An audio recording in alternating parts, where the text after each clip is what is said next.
We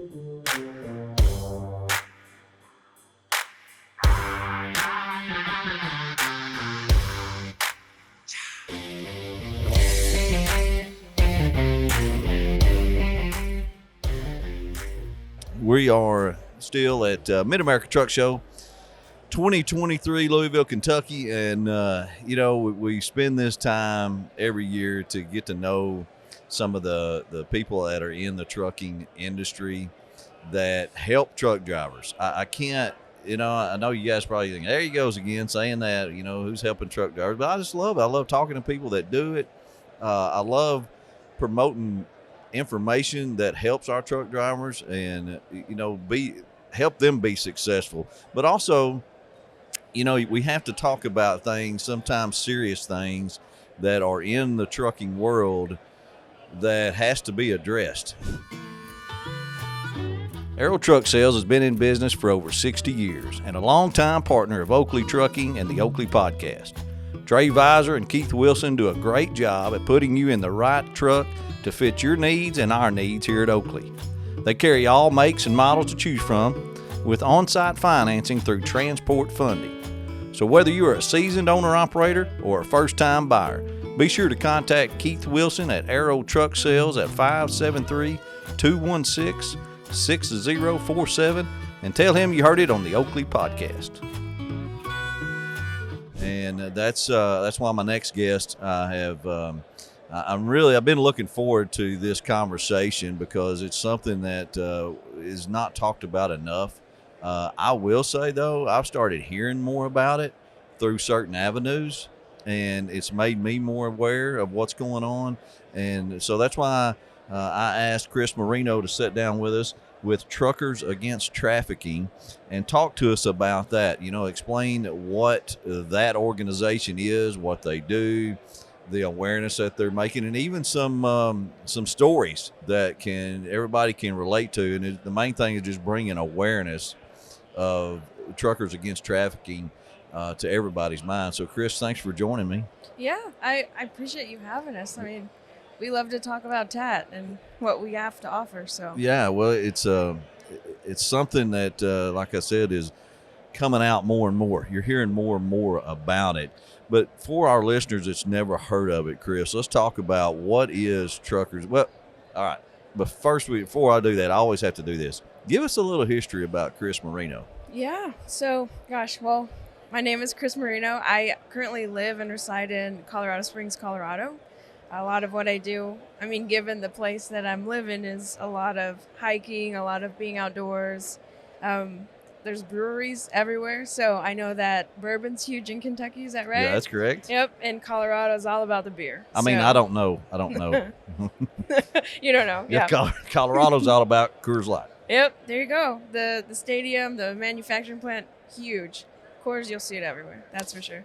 But yeah, I spend a lot of time, obviously working for TAT, and then just doing everything else on the outdoors and Got exploring. A family? I do have a family, so immediate family-wise, I'm the third of 4 children. Oh, wow. So kind of the middle with my older brother, who's slightly annoying. But, that's how siblings are. And yeah, so I also have 2 nephews, a niece, a newly niece. She was born at the end of January, so that's been a real treasure. But they also live in Colorado, so... Oh, you get to see them a lot, too. I do. I get to see them a lot. So I honestly, huge family person. I spend a lot of time on the weekends making sure that I see them, and we do things together because we were always really close-knit when we were younger. So that's where I spend my time. So what's your background as far as getting involved with Truckers Against Trafficking? Yeah, so I love to tell that story, and I honestly don't tell it that much, but back in college, which 2016, I was a freshman, so my spring year, but I was actually driving home for a holiday, and I actually hit a patch of black ice on the way. So I went to school in South Dakota for a little context and went all the way down to Texas, but along that drive, I hit a patch of ice, and I actually crashed my vehicle. I just remember, trying to get out of the car or whatever, and it was actually a Tyson's semi-truck that stopped by, and he had his family in his back cab, and they helped me out of the vehicle. His wife actually took her own coat off her back and covered me in it and like sat me down and was like there through the whole process of, what do you do next, what this and that, and it was just great. I mean, honestly, that was my first kind of interaction with a truck driver, and it left a huge impression, obviously. Great So, story. Yeah. Great story. So you took that, and then I guess you went to school. How did you get involved with Truckers Against Trafficking? Yeah. So in a social justice cause or context, I've always been around it. My mom does a lot of nonprofit work for housing insecurity. So always huge, always something that I wanted to be involved with. Obviously, I knew I needed to go to school. That was supposed to be my route anyways. And from there, I got kind of tied into the transportation industry anyways, with being actually an auditor for an insurance company down in Colorado. And from there, I was like, man, truck driver, I just love truck drivers. I'm not even gonna lie, they're just the best group of people, and they're so funny and so compassionate. So when I saw the opening for my position today at Chat, I mean, social justice, transportation, it was like the perfect combination of what I was looking for. So what is your position? Yeah, so at TAT, I'm the industry training program specialist. Essentially what that means is I onboard all of the trucking companies that come through and want to implement our training, as well as oversee all 50 trucking associations, the networking and corresponding with them and making sure our relationships are good. That's a big job right there. Trucking associations are probably 80% of the job. So, are you doing any speaking here at this show, Mid-America? Do you have any? I actually am not, but my coworker Maggie Dawson's actually speaking on Saturday at 3:15 in the North Wing, one of those pods. I think it's like B104, 106, one of those conference rooms tomorrow. So definitely, if you're listening, or if you're able to, definitely go out there and listen to her. There'll be a crowd out there, I'm sure, tomorrow. Tomorrow's usually a real busy day. So what is Truckers Against Trafficking organization, to explain to our listeners what exactly that is and what it does? Yeah, so Truckers Against Trafficking, or honestly we'll probably refer to as TAT most of the time. If you hear TAT, that's what it is. But it's a 501(c) nonprofit organization that is honestly out there to educate, equip, empower, as well as mobilize members of the trucking, busing, as well as energy industries to recognize and report human trafficking. Okay. And, is it something that could be happening right under our nose? I mean, is there statistics showing that how many victims are involved or have been rescued, and something that you're making awareness? So, it's got to be something that's probably we're not aware of that could be happening right here. Yeah, and I mean, unfortunately, it is all around us. Like you said, it's right under our noses. Some statistics for you, in regards or on a global scale, there's actually over 50 million victims of human trafficking today, and they are the ones that actually generate a $150 billion enterprise for the traffickers on an annual basis. Oh my so gosh. huge epidemic. It actually just passed the drug epidemic that we have in our country today, so being the second biggest issue in America. So it is huge. It is something that we don't honestly recognize all the time. What is the common situation of trafficking? I mean, Chris, is it somebody controlling another person and selling them to people, or what is it? So most of the time, traffickers will actually manipulate their victims using tactics such as force, such as fraud, and also coercion, which I will say is by means the most powerful means that traffickers manipulate victims. Really, with coercion, there's never that need for a trafficker in an instance to, lock their victims in cages or use physical chains, because they use those tactics to manipulate them. A couple of examples on a coercion perspective.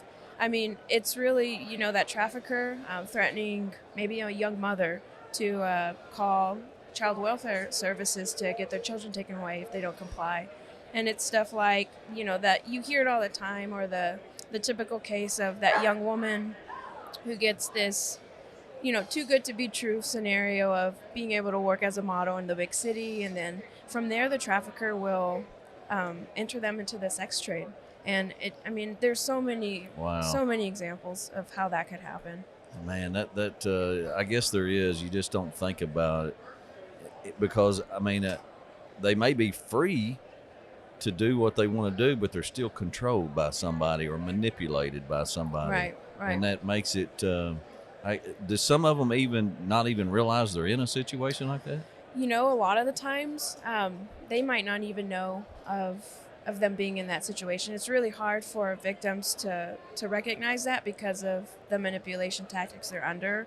And when you consider, half of the identified cases out there of those being involved with children, it's actually their friends or family members that are trafficking them or selling them. So most of the time, when you think the vulnerabilities of how they get exploited, typically kids in foster care, ones who've aged out of foster care, runaways, the homeless, people who come from abusive homes are particularly at risk for this situation. And they get manipulated by these traffickers and they think like, wow, this is a good opportunity for me, or they don't understand that this is what's happening.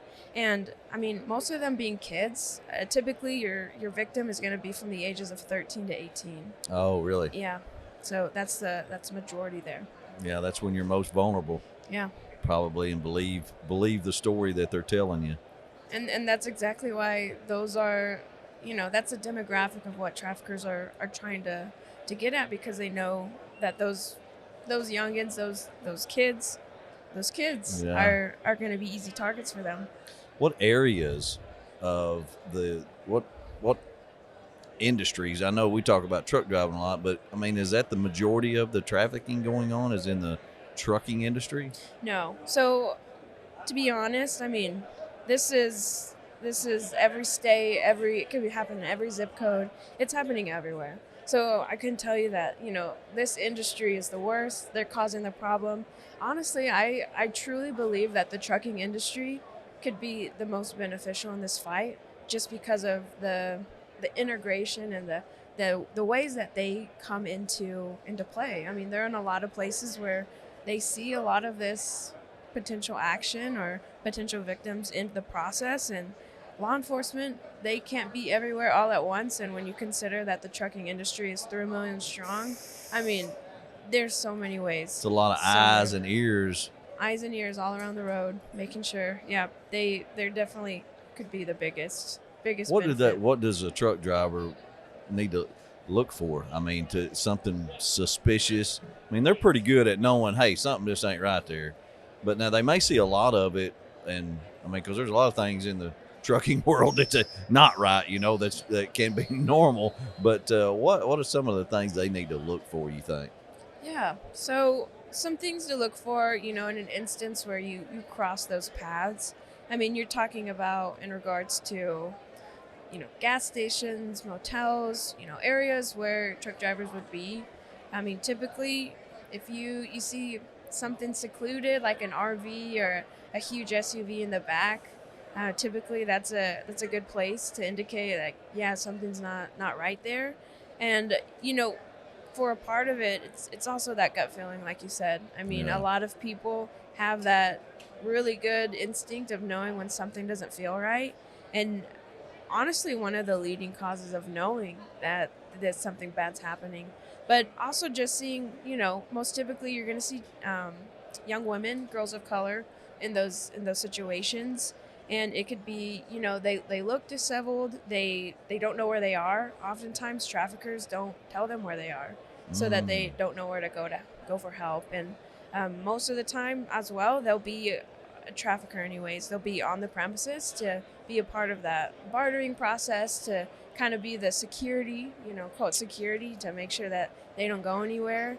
But physically, as far as description, it could be bruising, it could be branding, it could be them, if you're able to talk somebody in that situation, they could, start topics of, about a quota, or they could be saying that their daddy sent them out and they need to get some money, or there's a lot of those instances of, in those situations, that's typically what you're going to hear if that's a victim. Oakley Trucking is a 100% owner-operator company. We specialize in hopper bottom, end dump, and pneumatic trailers. We provide the trailer free of charge, and you provide the truck. We have a large customer base that reaches the whole United States as well as parts of Canada. Our owner-operators live anywhere from Texas to North Carolina to Pennsylvania to Wisconsin and everywhere in between, and we get them home weekends. We take it seriously when you join Oakley Trucking because we need you to be successful. Oakley offers great benefits and competitive mileage pay, so you know that when your wheels are turning, you're generating money no matter if you're loaded or empty. We understand that you want to make a good living and that you make our living. We only take on independent contractors, and to be honest with you, we are very particular on who we lease on. You must have a good driving record, good work history, and clean, dependable truck. So if you're interested in Oakley Trucking or just want some more information, you can go to oakleytrucking.com, listen to our weekly podcast, The Oakley Podcast, and subscribe to our YouTube channel. Do you think, of course, these traffickers are not stupid people, probably. No, not at all. How do you think they go about getting their victims? The kids that they traffic. Has there been any definite research or definite, are they staking out schools? Are they staking out neighborhoods? Or are they just, because it makes you try to think how somebody would be getting those kids. Yeah. And we kind of touched on it earlier. Most of the time traffickers manipulate those vulnerabilities. Yeah, family. Yep, family members, putting the children or, their kids in the sex trade. We actually have a survivor later on staff who was actually involved in familial trafficking. So her mother, she was actually a nurse, and she trafficked her daughter for, I couldn't tell you how many years, but it was a very long time, almost her whole childhood. But, with vulnerabilities, like we've stated earlier, those are some of the ways that traffickers get those victims under their control. And honestly, it's just so horrible you see how smart that they are and taking control and taking advantage of these kids or these victims. And it's just truly horrifying. Well, how's the fight going? Gosh. Obviously, a lot of work, so much work, but really great work. For one, we get to, being a part of the trucking industry, and we're really wanting that crowd to be those people on the roads and be the ones to direct action and direct change. It's truly amazing how we're able to come to shows like this and be around the industry and really get immersed into how people feel, what people do, and just how compassionate they are. It's going well, obviously, to put it simply, but there's so much work to be done. We're nowhere close. And I can say that, we've trained over 1.5 million people with our training so far. So, and there's been countless of, actually, there's a statistic out there from the National Human Trafficking Hotline, and they actually send us some stats every once in a while, but we know from within the past 5 years, 41% of the cases that truckers have called into the national hotline, almost half of them have been cases that involved a minor. So there's a lot of people. That's pretty good. Yeah, no, it's amazing. Obviously, it's very clear that our training's working, our networking's working, or, putting out our resources, making these connections and relationships with the companies that we deal with. It's working, but there's always that great need. We started out with saying that there's 50 million victims of trafficking today. Wow, that's a lot. I never thought there'd be that many. Yeah. Are you seeing I guess y'all get excited when you get some rescues. We do. Oh, we love our stories. When we get a company calling in or sending an email inquiring about, one of my drivers made a call today, it's just amazing. You get to see those, although there's that many victims, but you get this light of hope of this is working. Yeah. People are out there doing what they have to do, and it's great. For example, there was a story, and I don't know if anybody's heard of it, or it was back in 2015 actually, but it took place in Virginia. It was at a Virginian truck stop, And there was this couple. Their names are actually Laura Sorensen and Alder Hadza. And they were actually trafficking a young woman in their RV at this truck stop. So a Conway load truck driver, his name's Kevin Kimmel. This is one of our favorite stories, by the way. But he actually noticed the scarcity and how shady, this RV and people coming in and out from the convenience store to the RV and disappearing and then coming back in. Like, there was just a lot of red flags that he noticed. So he actually called into the state police that day. They had a trooper come out. They took that young woman out of the RV. They the young woman was, very upfront, saying she didn't want to go back in the RV, that she needed help. She had actually been trafficked by this couple and was physically and emotionally abused by them, and stating that she was, taken from her home in Iowa. So Iowa to Virginia. She had traveled that far with these traffickers, and needless to say, that call saved her life. She's back home with her family. Kevin, he calls himself a trucker against trafficking. It was his training that allowed him to do exactly what he needed to, because he knew how to do it. So one of those success stories. What a great story.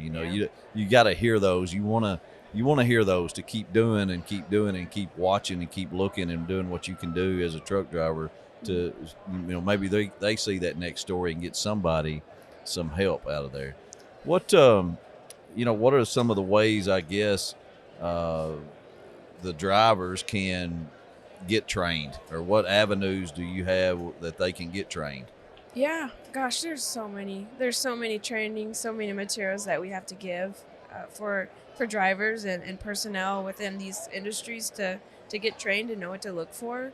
I would say specifically, our website has an education portal. If it's something you do want to do solely on your own, you can go to that portal. It's less than a 30-minute video and quiz altogether, and that's how simple it is to get trained.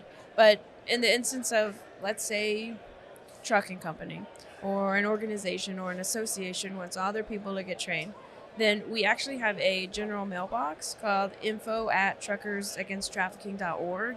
And really, we just take a lot of inquiries there. We separate those contacts to the people that it needs to go to within our organization. And from there, we'll get you on the right track to, number one, we want your company to be trained. First and foremost, we want you to know how to recognize and report trafficking. And then from there, navigate you through the ways of, how can I be more involved? Or, are you going to be at this event? Can I volunteer? Or, just be immersed in what we have going on. Now, there's some states that are requiring this training. Mm-hmm. Before you renew your CDL, you have to watch a video. Is that y'all? Is that part of what you do, or to help get that passed through legislation, or? So there's actually 2 states right now that require the TAT training to renew or get your CDL, and that's Arkansas and Kansas. There are a lot of other states, I believe there's 13 in all, that require at a CDL level or legislative in some form to have the TAT training. So there's a lot of avenues of how, a lot of people are implementing this and saying like, hey, you need to get trained. And there's quite a few. You seeing a lot more trucking companies putting that in part of their process, their program for their drivers to watch the videos and to get certified, I guess? Oh, yeah. I mean, gosh, thousands really? And thousands of trucking companies. And that's specifically what I deal with, is those trucking companies. But there's so many. And it's shows like this. It's when we give presentations to the partners that we already have, and you have a few who go tell their friends. I mean, honestly, TAT lives by the term of marshaling our resources of other partners to get the word out, spread the word, and network. And it's honestly staples. I mean, you see them here today, household names, UPS, FedEx, Walmart. They're all great partners of TAT, and they're all here saying the same thing. Like, you need to go see TAT. All of them have volunteered at our booth today as well. Oh, good. So, it's just using those networks to channel the right contacts and get the right people through the door so that those companies want to be trained. Yeah. That sounds like you're getting out there and you're making a difference, Chris. we're doing our best, and I think we're doing it. When you feel tired and you feel a little exhausted, you're doing the right thing. That's right. You're doing the work. Yeah. You're putting the work in. The results come out of it. Exactly. That's very good. Exactly. So anything else you'd like to add before we close? I think you covered all the questions I had and explained it very well. Sounds, I'm a little disappointed we're not part of the process, but all we do is independent contractors. So, we kind of let them do their own thing. But I thought there'd be more states that required to get this, when you get your CDL, renew it, that they have to watch the video. But regardless, it's good. All good information. Anything else you'd like to add? I just appreciate you giving us the time. I mean, we like to make sure people are aware. Not always the funnest information to put out there, but definitely something that's needed. So we're not afraid of that. Not at all. Sure. Well, thank you for joining us here on the Oakley Podcast. We appreciate it very much. Yeah, I appreciate you having us. Thank you. All right, and have a good show. Thanks.